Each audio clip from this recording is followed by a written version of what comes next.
नमस्कार खबरों के इस बुलेटिन में तुहाडा स्वागत है। मैं हाँ तुहानूं पहला पेश ने छोड़वियां खबरां। प्रधानमंत्री नरेंद्र मोदी अज वीडियो कॉन्फ्रेंसिंग राहीं भारतीय पुलाड़ एसोसीएशन की शुरुआत करनगे। पुलाड़ सनत ते विग्यानियों नाल भी विचार साझे करनगे। भारत और चीन दरमियान 13वें गेड़ की उच्च पद्धरी फौजी गलबात दौरान LAC तो वाधू फौज वापस सदन ते हुई मुख तौर ते चर्चा।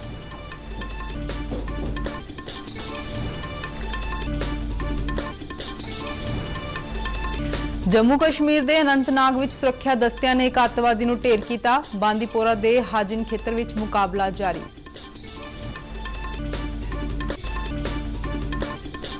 कोला मंत्रालय ने भरोसा दिवाया कि पावर प्लांटां की मांग नूं पूरा करन लई देश विच लोड़ींदा कोला उपलब्ध। कहा कोले की सप्लाई हुण पहलां दी ही तरह रोजाना 15 लाख टन तो पार हो गई है।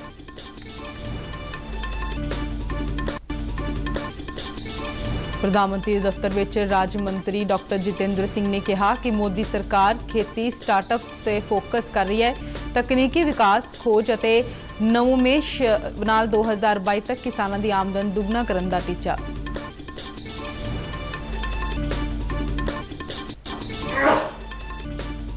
केंद्र सरकार ने घरेलू बाजार विच खाण वाले तेल दीआं कीमतां विच कमी लियाउण लई इसे दा भंडारण दी हद तय कीती।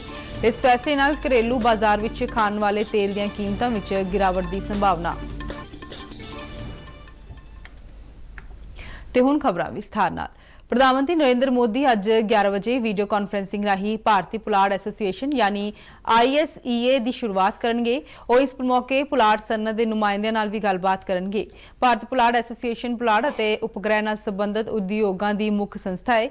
इस खेतर नाल संबंधित सारे हिस्सेदारां नूं लैके नवीं नीतियां तैयार करेगी। सरकार और इस दीआं एजेंसियां समेत अजिहे प्लेटफार्मां की मदद नाल भारतीय पुलाड़ खेतर के सारे हितधारकां नाल जुड़नगे। आत्मनिर्भर भारत संबंधी प्रधानमंत्री के दृष्टिकोण नूं अमलीजामा पहनाउण लई ISPA भारत नूं आत्मनिर्भर तकनीकी पक्षों उन्नत और पुलाड़ के खेतर विच मोहरी भूमिका निभाउण विच सहायता करेगा। इस एसोसीएशन विच पुलाड़ और उपग्रह खेतर दीआं चोटी दीआं कौमांतरी और घरेलू कंपनियां शामिल ने। प्रधानमंत्री नरेंद्र मोदी 13 अक्तूबर नूं पहली कौमी बुनियादी ढांचा मास्टर प्लान प्रधानमंत्री गति शक्ति योजना की शुरुआत करेंगे। यह योजना का ऐलान इस वरे प्रधानमंत्री मोदी वालों आज़ादी दिहाड़े मौके किया गया सी। यह योजना 16 मंत्रालयों नूं एक मंच उत्ते लैके आवेगी। यह योजना एक मंच उत्ते इन्हां 16 मंत्रालयों नूं इकट्ठियां करेगी। उन्हां विचों 7 मुख्य बुनियादी ढांचा खेतर शामिल ने। यह योजना सही समय ते नकल नूं टालन, तेजी नाल निपटारे और गलतियां तो बचाव लई सारे हितधारकां मंत्रालय विचाले तालमेल कायम करेगी। गति शक्ति मंच बेहतर तालमेल लई फौरी जानकारी प्रदान करेगी। यह योजना 3 बुनियादी टीचों को हासिल करन ते केंद्रित है। इस विच समान और लोकां ते चंगी आवाजाही की सहूलत लई निर्विघ्न कनैक्टिविटी, सौम्या की सर्वोत्तम प्रवर्तो ले सिर समर्था निर्माण वर्गे कई मुद्दों को शामिल किया जाएगा। गति शक्ति मास्टर प्लान कौमी बुनियादी ढांचा विकसित करने लई उलीकी जाने वाली योजना का खाका पेश करेगा। यह योजना लॉजिस्टिक लागत घटा के सप्लाई चेन को सुचारू बना के भारतीय उत्पादन को वधेरे प्रतियोगी बनाने ते केंद्रित है। भारत और चीन दरमियान हुई 13वें गेड़ की फौजी गलबात पूर्वी लद्दाख के बाकी रहंदे खेतरां चों वाधू फौजी वापस सदन ते केंद्रित रही। भारत और चीन विचाले मोलडो सरहदी चौकी ते कल सवेरे 10:30 बजे शुरू हुई गलबात रात तकरीबन 8:30 बजे तक चली। 8 घंटे की इस गलबात विच पेट्रोलिंग पॉइंट 15 तो फौज की रुकी हुई वापसी शुरू करने ते जोर दिता। पूर्वी लद्दाख विच असर कंट्रोल रेखा ते शांति बहाली लई भारत और चीन विचाले उच्च पद्धरी फौजी गलबात दौरान भारत वालों तनाव वाले होरनां ठिकाणिਆਂ तो चीनी फौज की पूरी तरह नाल वापसी ते जोर दिता गया। दोवां धिरां विचाले LAC ते फौजी तनाव अप्रैल 2020 तो बनिया होया है। गलवान घाटी के खूनी टकराव तो इलावा असर कंट्रोल रेखा ते शांति बरकरार रखने लई 12 गेड़ा तहत हो चुकी गलबात के सार्थक नतीजे सामने आए ने।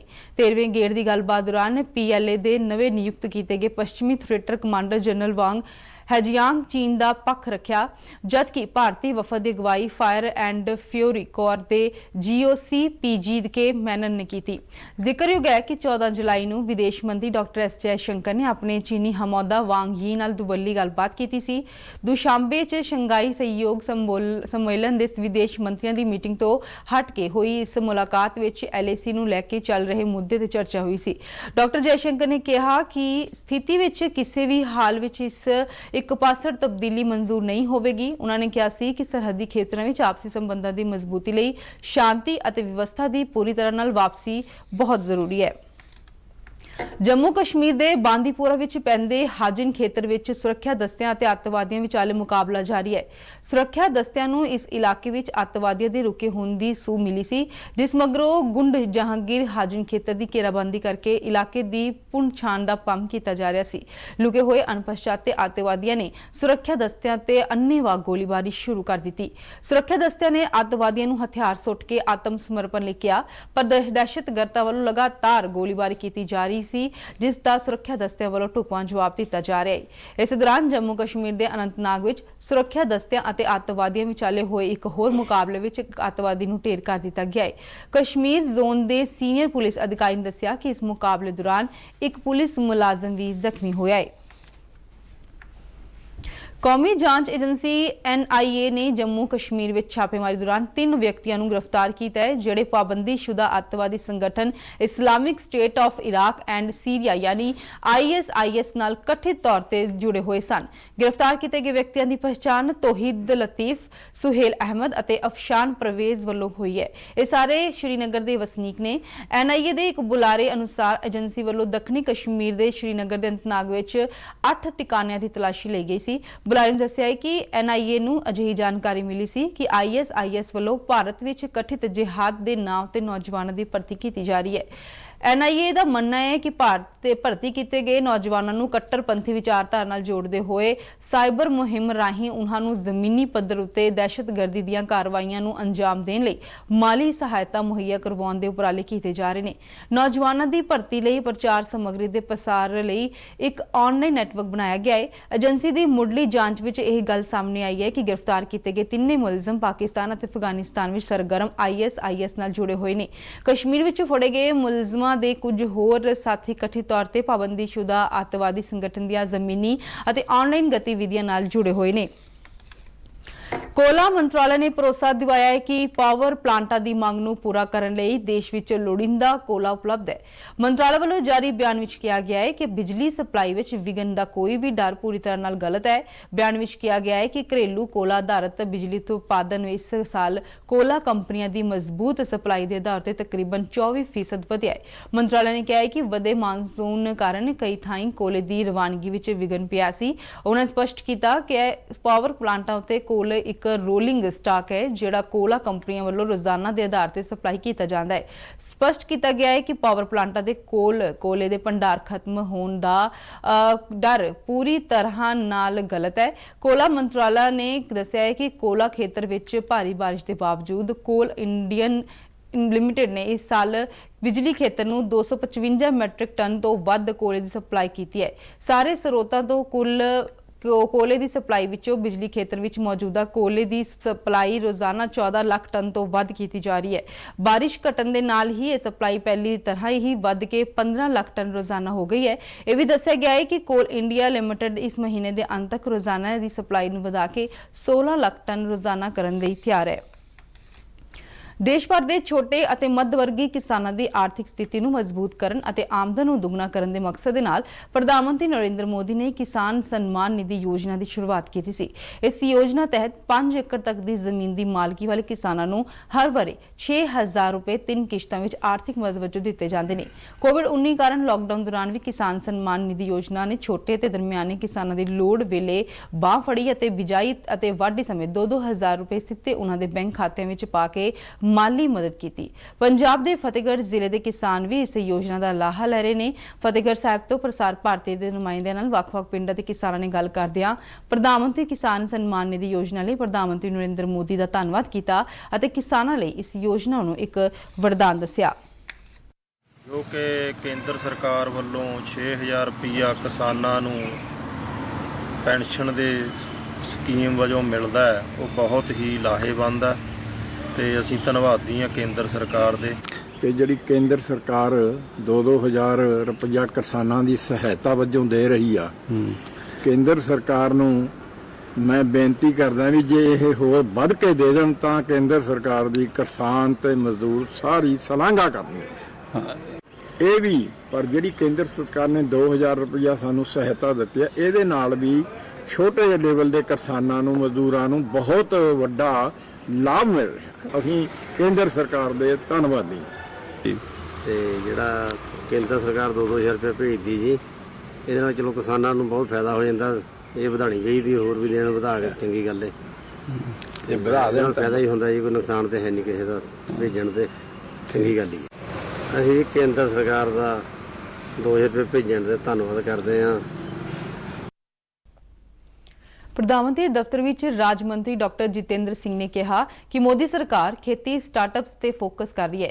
ਪ੍ਰਧਾਨ ਮੰਤਰੀ ਦੀ ਅਗਵਾਈ ਹੇਠ ਭਾਰਤ ਵਿੱਚ ਖੇਤੀ ਵਿਕਾਸ ਲਈ ਇੱਕ ਸੁਨਹਿਰਾ ਮੌਕਾ ਹੈ। ਉਹਨਾਂ ਦੀ ਅਗਵਾਈ ਵਿੱਚ ਖੇਤੀ ਖੇਤਰ ਵਿੱਚ ਤਕਨੀਕੀ ਵਿਕਾਸ, ਖੋਜ ਅਤੇ ਨਵੋਮੇਸ਼ ਦੀ ਮਦਦ ਨਾਲ ਕਿਸਾਨਾਂ ਦੀ ਆਮਦਨ ਦੁੱਗਣਾ ਕਰਨ ਦੇ ਯਤਨ ਕੀਤੇ ਜਾ ਰਹੇ ਨੇ। ਜੰਮੂ ਦੀ ਸ਼ੇਰੇ ਕਸ਼ਮੀਰ ਵਿਗਿਆਨ ਅਤੇ ਸੂਚਨਾ ਤਕਨਾਲੋਜੀ ਯੂਨੀਵਰਸਿਟੀ ਵਿੱਚ ਕਰਵਾਏ ਗਏ ਉੱਤਰ ਭਾਰਤ ਦੇ 5 ਦਿਨਾਂ ਖੇਤੀ ਮੇਲੇ ਦੇ ਸਮਾਪਤੀ ਸਮਾਗਮ ਦੌਰਾਨ ਬੋਲਦਿਆਂ ਉਹਨਾਂ ਨੇ ਕਿਹਾ ਕਿ ਪ੍ਰਧਾਨ ਮੰਤਰੀ ਨਰਿੰਦਰ ਮੋਦੀ ਦੇਸ਼ ਵਿੱਚ ਖੇਤੀ ਵਿਕਾਸ ਲਈ ਗੰਭੀਰ ਨੇ। ਉਹਨਾਂ ਕਿਹਾ ਕਿ ਪ੍ਰਧਾਨ ਮੰਤਰੀ ਦੀ ਗੰਭੀਰਤਾ ਦਾ ਅੰਦਾਜ਼ਾ ਉਹਨਾਂ ਵੱਲੋਂ ਬਣਾਏ ਗਏ 2 ਨਵੇਂ ਮੰਤਰਾਲਿਆਂ ਜਲ ਸ਼ਕਤੀ ਮੰਤਰਾਲਾ ਅਤੇ ਹੁਨਰ ਵਿਕਾਸ ਤੇ ਉਦਮ ਮੰਤਰਾਲਾ ਦੀ ਹਕੀਕਤ ਤੋਂ ਲਗਾਇਆ ਜਾ ਸਕਦਾ ਹੈ। ਇਹਨਾਂ ਮੰਤਰਾਲਿਆਂ ਨੂੰ ਖੇਤੀਬਾੜੀ ਨੂੰ ਉਤਸ਼ਾਹਿਤ ਕਰਨ ਅਤੇ ਸਾਲ 2022 ਤੱਕ ਕਿਸਾਨਾਂ ਦੀ ਆਮਦਨ ਦੁੱਗਣੀ ਕਰਨ ਲਈ ਬਣਾਇਆ ਗਿਆ ਹੈ। ਕੇਂਦਰ ਨੇ ਘਰੇਲੂ ਬਾਜ਼ਾਰ ਵਿੱਚ ਖਾਣ ਵਾਲੇ ਤੇਲ ਦੀਆਂ ਕੀਮਤਾਂ ਵਿੱਚ ਕਮੀ ਲਿਆਉਣ ਦੇ ਮੰਤਵ ਨਾਲ ਖਾਣ ਵਾਲੇ ਤੇਲਾਂ ਦੀ ਭੰਡਾਰ ਸਮਰੱਥਾ ਨਿਰਧਾਰਿਤ ਕੀਤੀ ਹੈ। ਕੇਂਦਰੀ ਖੁਰਾਕ ਅਤੇ ਜਨਤਕ ਵੰਡ ਪ੍ਰਣਾਲੀ ਵਿਭਾਗ ਵੱਲੋਂ ਲਏ ਗਏ ਇੱਕ ਇਤਿਹਾਸਕ ਫੈਸਲੇ ਰਾਹੀਂ 31 ਮਾਰਚ 2022 ਤੱਕ ਦੀ ਮਿਆਦ ਲਈ ਖਾਣ ਵਾਲੇ ਤੇਲਾਂ ਅਤੇ ਤੇਲ ਬੀਜਾਂ ਦੀ ਭੰਡਾਰਨ ਸਮਰੱਥਾ ਨਿਰਧਾਰਿਤ ਕੀਤੀ ਗਈ ਹੈ। ਅਜਿਹਾ ਮੰਨਿਆ ਜਾ ਰਿਹਾ ਹੈ ਕਿ ਕੇਂਦਰ ਸਰਕਾਰ ਦੇ ਇਸ ਫੈਸਲੇ ਨਾਲ ਘਰੇਲੂ ਬਾਜ਼ਾਰ ਵਿੱਚ ਖਾਣ ਵਾਲੇ ਤੇਲ ਦੀਆਂ ਕੀਮਤਾਂ ਹੇਠਾਂ ਆ ਜਾਣਗੀਆਂ, ਜਿਸ ਨਾਲ ਦੇਸ਼ ਭਰ ਦੇ ਖਪਤਕਾਰਾਂ ਨੂੰ ਵੱਡੀ ਰਾਹਤ ਮਿਲੇਗੀ। ਮੰਤਰਾਲੇ ਦੇ ਇੱਕ ਬੁਲਾਰੇ ਨੇ ਨਵੀਂ ਦਿੱਲੀ ਵਿੱਚ ਦੱਸਿਆ ਕਿ ਕੌਮਾਂਤਰੀ ਮੰਡੀ ਵਿੱਚ ਖਾਣ ਵਾਲੇ ਤੇਲ ਦੀਆਂ ਉੱਚੀਆਂ ਕੀਮਤਾਂ ਦਾ ਘਰੇਲੂ ਖਾਣ ਵਾਲੇ ਤੇਲ ਦੀਆਂ ਕੀਮਤਾਂ ਤੇ ਕਾਫੀ ਅਸਰ ਪਿਆ ਹੈ। ਭਾਰਤ ਸਰਕਾਰ ਨੇ ਪ੍ਰਧਾਨ ਮੰਤਰੀ ਨਰਿੰਦਰ ਮੋਦੀ ਦੀ ਦੂਰਦਰਸ਼ੀ ਅਗਵਾਈ ਹੇਠ ਖਾਣ ਵਾਲੇ ਤੇਲ ਦੀਆਂ ਅਤੇ ਇਸ ਵਰਗੀਆਂ ਹੋਰ ਜ਼ਰੂਰੀ ਵਸਤਾਂ ਦੀਆਂ ਕੀਮਤਾਂ ਨੂੰ ਕਾਬੂ ਹੇਠ ਰੱਖਣ ਲਈ ਇੱਕ ਬਹੁਪੱਖੀ ਰਣਨੀਤੀ ਤਿਆਰ ਕੀਤੀ ਹੈ, ਜਿਸ ਤਹਿਤ ਦਰਾਮਦ ਟੈਕਸ ਪ੍ਰਣਾਲੀ ਨੂੰ ਤਰਕਸੰਗਤ ਬਣਾਇਆ ਗਿਆ ਹੈ ਅਤੇ ਸਾਰੇ ਹਿਤਧਾਰਕਾਂ ਨੂੰ ਸਟਾਕ ਦੀ ਜਾਣਕਾਰੀ ਸਵੈ ਘੋਸ਼ਿਤ ਕਰਨ ਲਈ ਇੱਕ ਵੈਬ ਪੋਰਟਲ ਸ਼ੁਰੂ ਕੀਤੀ ਗਈ ਹੈ। ਖਾਣ ਵਾਲੇ ਤੇਲ ਦੀਆਂ ਘਰੇਲੂ ਕੀਮਤਾਂ ਨੂੰ ਹੋਰ ਘਟਾਉਣ ਦੀ ਲਗਾਤਾਰ ਕੋਸ਼ਿਸ਼ ਤਹਿਤ ਕੇਂਦਰ ਸਰਕਾਰ ਵੱਲੋਂ ਨਵੀਆਂ ਹਦਾਇਤਾਂ ਸੂਬਿਆਂ ਅਤੇ ਕੇਂਦਰ ਸ਼ਾਸਿਤ ਪ੍ਰਦੇਸ਼ਾਂ ਨਾਲ ਵੀ ਸਾਂਝੀਆਂ ਕੀਤੀਆਂ ਗਈਆਂ ਨੇ।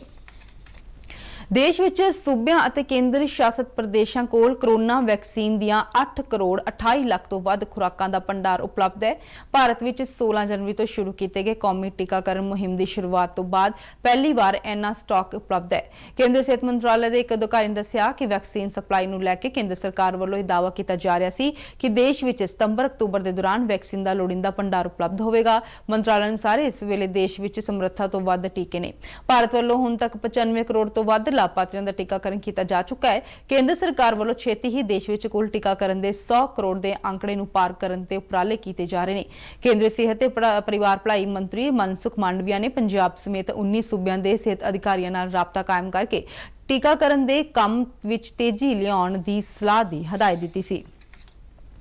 ਰੇਲਵੇ ਨੇ ਦੱਖਣ ਮੱਧ ਰੇਲਵੇ ਖੇਤਰ ਵਿੱਚ ਪਹਿਲੀ ਵਾਰ 2 ਲੰਬੀ ਦੂਰੀ ਵਾਲੀਆਂ ਮਾਲ ਗੱਡੀਆਂ ਤ੍ਰਿਸ਼ੂਲ ਅਤੇ ਗਰੂੜ ਦਾ ਸਫਲਤਾ ਨਾਲ ਸੰਚਾਲਨ ਕੀਤਾ ਹੈ। ਲੰਬੀ ਦੂਰੀ ਦੀਆਂ ਰੇਲ ਗੱਡੀਆਂ ਜਿਹੜੀਆਂ ਆਮ ਰੇਲ ਗੱਡੀਆਂ ਦੀ ਬਣਤਰ ਨਾਲੋਂ ਦੁੱਗਣੀ ਜਾਂ ਕਈ ਗੁਣਾ ਲੰਬੀਆਂ ਨੇ, ਮਹੱਤਵਪੂਰਨ ਵਰਗਾਂ ਵਿੱਚ ਸਮਰੱਥਾ ਦੀ ਘਾਟ ਦੀ ਮੁਸ਼ਕਲ ਦਾ ਇੱਕ ਅਸਰਦਾਰ ਹੱਲ ਮੁਹੱਈਆ ਕਰਦੀਆਂ ਨੇ। ਰੇਲ ਮੰਤਰਾਲੇ ਦੇ ਬੁਲਾਰੇ ਨੇ ਦੱਸਿਆ ਕਿ ਤ੍ਰਿਸ਼ੂਲ ਦੱਖਣ ਮੱਧ ਰੇਲਵੇ ਦੀ ਪਹਿਲੀ ਲੰਬੀ ਦੂਰੀ ਵਾਲੀ ਗੱਡੀ ਹੈ, ਜਿਸ ਵਿੱਚ 177 ਵੈਗਨ ਦੀਆਂ 3 ਮਾਲ ਗੱਡੀਆਂ ਸ਼ਾਮਲ ਨੇ। ਇਹ ਗੱਡੀ ਇਸ ਮਹੀਨੇ ਦੀ 7 ਤਾਰੀਖ ਨੂੰ ਵਿਜੇਵਾੜਾ ਡਿਵੀਜ਼ਨ ਦੇ ਕੋਡਾਪੱਲੀ ਸਟੇਸ਼ਨ ਤੋਂ ਪੂਰਬੀ ਤੱਟ ਰੇਲਵੇ ਦੇ ਗੁਰਦਾ ਡਿਵੀਜ਼ਨ ਲਈ ਸ਼ੁਰੂ ਕੀਤੀ ਗਈ ਸੀ। ਮੰਤਰਾਲੇ ਨੇ ਦੱਸਿਆ ਹੈ ਕਿ ਦੱਖਣ ਮੱਧ ਰੇਲਵੇ ਨੇ ਇਸ ਮਹੀਨੇ ਦੇ 8 ਤਰੀਕ ਨੂੰ ਗੁੰਡਕਲ ਡਿਵੀਜ਼ਨ ਦੇ ਰਾਏਚੂਰ ਤੋਂ ਸਿਕੰਦਰਾਬਾਦ ਡਿਵੀਜ਼ਨ ਦੇ ਮਾਨੂਗੁਰੂ ਤੱਕ ਲਈ ਇਸੇ ਤਰ੍ਹਾਂ ਦੀ ਹੋਰ ਗੱਡੀ ਜਿਸ ਦਾ ਨਾਂ ਗਰੂੜੇ ਨੂੰ ਚਲਾਇਆ ਹੈ। ਇਸ ਦੇ ਨਾਲ ਹੀ ਖਬਰਾਂ ਦਾ ਬੁਲੇਟਿਨ ਖਤਮ ਹੁੰਦਾ ਹੈ। ਆਗਿਆ ਦਿਓ, ਨਮਸਕਾਰ।